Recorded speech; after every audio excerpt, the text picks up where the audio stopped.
Hey everybody, I'm John Harris, coming to you live from our digital studio, and this is the Exponential Entrepreneur Program. I just wanted to start off, with your permission. I'd like to start by telling you a little bit about myself. I'm a serial entrepreneur with many businesses, startups. I'm an environmentalist, and I'm an energeticist. And I was 14 when I had my destiny dream. And if you were in that dream with me, you would have been one of a group of destitute people following me along a dusty footpath in the wide open expanse of the African savannah. The morning air was crisp from the previous winter's night, yet my throat was already dry, and I could taste the dust. I could smell the bushveld all around me, and as far as I could see, tall yellow grass and acacia trees. Suddenly the silence was broken by a shrill cry of a go-away bird. Go away, go away, go away. When will we ever find water? I glanced back. It's Dawn. She's a middle-aged, handsome woman with shoulder-length auburn hair. But before I can answer her, Umyan, a sinewy old man with a pointed beard and an artificial leg, replied in a gruff voice, "It'll be another 2 hours before we get to the river. Only then will we be able to drink." I kept thinking to myself that if I die out here, I will not be able to do the things that I still want to do. I will not have fulfilled my destiny, my God-given purpose. I was crying in my sleep. Have you ever cried in your sleep? It was then that I woke up, and thank goodness I was alive. But I wondered, who were those people? They were so real. Why was I leading them? And where would this path take me? Look, in life you need to have a vision for your life. And I want to ask you, have you got a vision for your life? It's very important. Do you have a massively transformative purpose for yourself and your business, an NTP? Just nod your head if you have. It's December 1973, and that path led me straight into trouble. Being small and somewhat introverted, I was always bullied. And I would avoid conflict, especially fighting at all costs.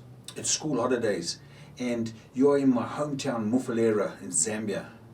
We're at a disco having fun, dancing and enjoying ourselves. But suddenly I hear a rough English mine contractor's voice say, "What the F are you looking at?" Now normally I would have said sorry and just been on my way. But because I had a few drinks, I said, "I don't know, I'm still trying to work it out." Bam! One of the men hits me. I feel my lips split and I taste blood in my mouth. I regained my balance and I was about to complain, but bam! I got hit again. I refused to go down. My attackers looked at me and then walked off shaking their heads, saying I was pretty tough to take those punches and still be standing. The scars remain as a permanent reminder to this day. I decided right there and then that I would never let anybody bully me or hit me like that again and get away scot-free. So I just started self-defense classes. Let me ask you, what did it take for you to leave your comfort zone? What will make it that important that you make that decision? You're not the one that you haven't been making, the one that you've been putting off. Or are you going to just stay there and let life beat you up some more and let circumstance make the decision for you? Nod your head if you know what I'm saying, if it resonates with you. I arrived at the Dodger for my first karate lesson and headed straight for the change room to put on my brand new gi. As I walked in the change room, there standing in front of me is Mike and Hans. They're black belts. They look at each other and smile, and Mike says, "Nice, cannon fodder." So I got changed and went out and bowed as I went on the floor. And now Hans says, "That nice new white gi is not going to be white for much longer." I'm just here to learn how to defend myself. He laughs and says, "Look, you're too small to punch you out of a paper bag. You won't be back off tonight." I ended up black and blue, but I kept coming back night after night after night, much to the annoyance of Mike and Hans. It was not long after I started training that I went to see a kung fu movie by the one and only Bruce Lee. Here's somebody small like me, with an indomitable spirit and amazing skills. I dreamt of being able to fight like him. We had a small tournament at our dojo, and I came onto the floor, and my instructor said, "Kamute," and I went, "Wado." And of course my sensei was standing on the sidelines looking at me going, I won my bout and quickly went to the change room to hide. Look, I've been practicing for about a decade with American kickboxing, and it hit the martial arts world with a bang. Suddenly I knew what I had to do. I was to become a champion, and I gave myself 10 years. I started training harder than ever, always fueled by anger. After many years of training, the time I'd been waiting for finally arrived. This was my first fight, and it was to be held in the Bull Ring in Birmingham, England. You are in my corner as I climb into the ring. And we see my opponent for the first time. He's a Jamaican and he's ready to go. I hear his corner call him by his nickname, Chalky. The referee calls us to the center of the ring and says, obey my commands, keep the fight clean and protect yourselves at all time. Touch gloves and come out fighting when the bell rings. Back in my corner, I hear seconds out, round number 1, and the bell rings. I'm hit by a barrage of punches, kicks and blows. I'm taking a beating. Does it hurt? You bet it does. The bell goes and I stagger back to my corner for my minute's rest. I don't sit down, well, because there's no seat. But I look at you and I say, listen, I'm getting killed in here. What am I going to do? And you say to me, John, only way you're going to win this fight is by a knockout. I hear seconds out, round number 2. And after all my years of training, this is what I do. I walk in and I start swinging for the trees. I close my eyes and everything goes into slow motion. And bam! I manage to catch him with the right hand and he goes down. The referee summons me to a neutral corner. And it's counting 8, 9, and I'm praying the guy stays down. 10, it's over, and the bell rings. Shortly thereafter, the MC comes in and announces, and the winner by knockout, John Harris. Yes! Have you ever wondered how allowed those closest to you to dissuade you, to bully you from your quest? Be truthful about it. 10 years after I started training, I won the South African Pro Lightweight title. I've achieved my dream. The training has taught me to be disciplined and self-reliant. These are traits that will serve me well into the future. I feel more confident, but the self-fulfillment leaves me feeling somewhat discontent, and I don't know why. The problem is I still feel like something is missing. Something keeps driving me, and I'm restless. I need to do something else now that I've stopped training, or stopped fighting, or I'm going to land up in trouble with the law. If I could just be part of something worthwhile. I keep searching for meaning in my life, but it seems I'm lost. Nothing is happening for me. Trapped and despondent, I went through a number of jobs, mostly in sales, which I hated. And eventually I started my own business, which was in office automation. And I did this without any real capital. And after 2 years, I had to sell it in order to bail myself out of debt. I'd worked day and night in this business. And at the end of this ordeal, I was totally exhausted. Here's a question for you. If you ever find yourself in a situation where nothing is happening for you, I don't want you to be upset or worried. It's in a kind of a wasteland. But don't fret, because the next step, this is all in preparation for your next step. So learn as much as you can. Does this make sense?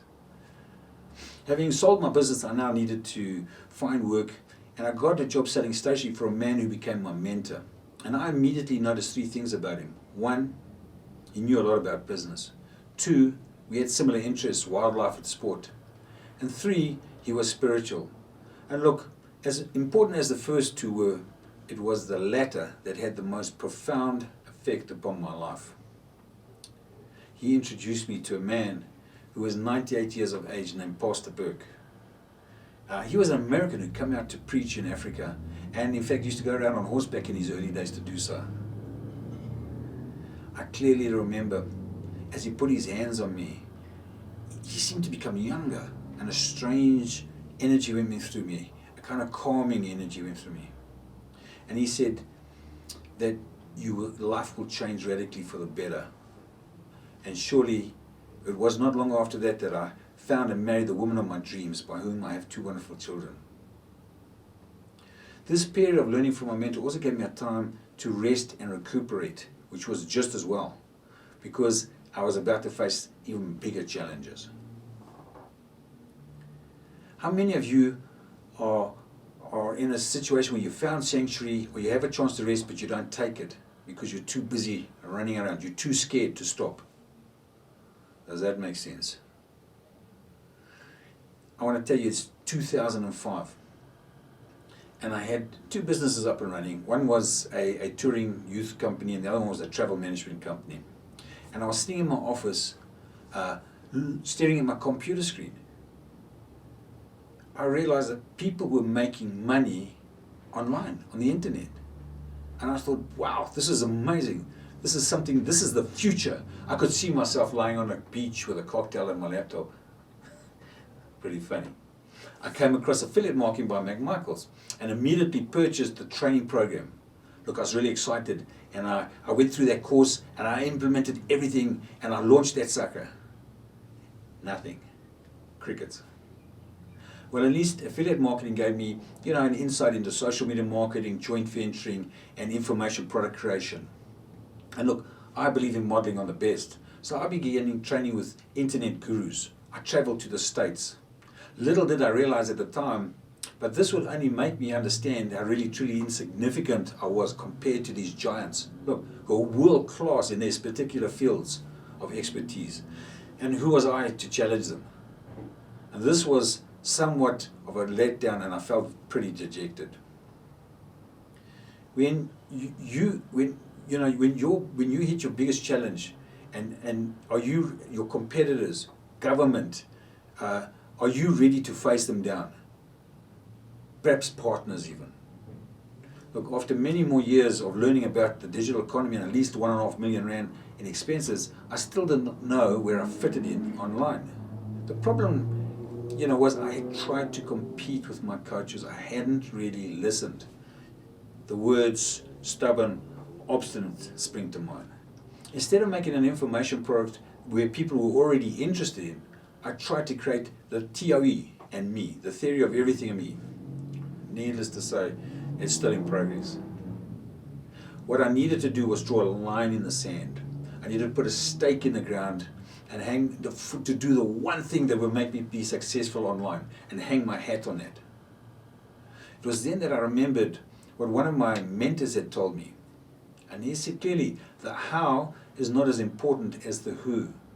This, I realized, was the missing piece of the puzzle.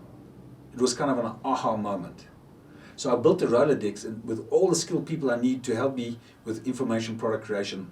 And he also said, look, ask your children to help you. So I actually have a group of Z-Genners that are on my team now.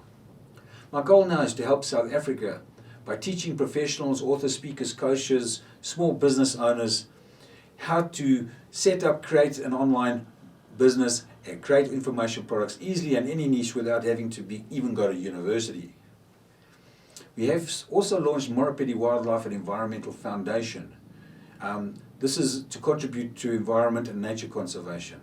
This is what my dream had really meant. I came to realize that the anger that first drove me to success was also limiting my growth and my income. So now, look, I just try to be a little bit kinder to myself and other people around me. And I really love creating things, trying to do things differently. And this has transformed my life. It has opened up the whole universe to me. I just want you to think about one other thing. Where are you in your journey of life? Are you surviving only?